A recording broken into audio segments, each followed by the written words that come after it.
పాత్రికేయ మిత్రులారా, వందనాలు మీకు. ఒకసారి ప్రసాద ల్యాబ్లో నేను అలా బయటకు వెళ్తున్నప్పుడు మన సార్ అక్కడ దియాడి దగ్గర ఉన్నారు.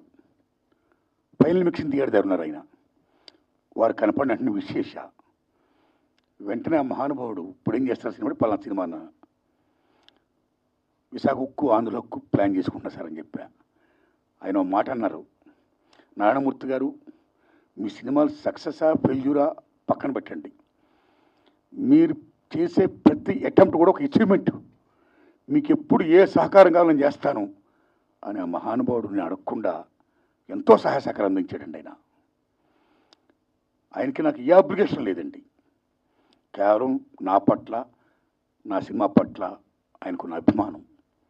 అందులో భాగంగా అయ్యా నేను యూనివర్సిటీ పేపర్ లీక్ అని ఎడ్యుకేషన్ సినిమా తీస్తున్నాను, దయించి మీరు చూడాలి, చూడడమే కాదు మీకు ఏమాత్రం నచ్చినా దయించి ప్రమోట్ చేసి నా సినిమా ప్రజలకు రీచ్ అయ్యేటట్టుగా హెల్ప్ చేయాలి అని నేను విజ్ఞప్తి చేయడం, నా విజ్ఞప్తిని మన్నించి ఆయన అమూల్యమైన టైంను కూడా నా కోసం వెచ్చించి నా సినిమాను చూసి ఈవేళ నా సినిమా గురించి ఆయన మాట్లాడుతున్నారంటే ఆయన నా హృదయపూర్వక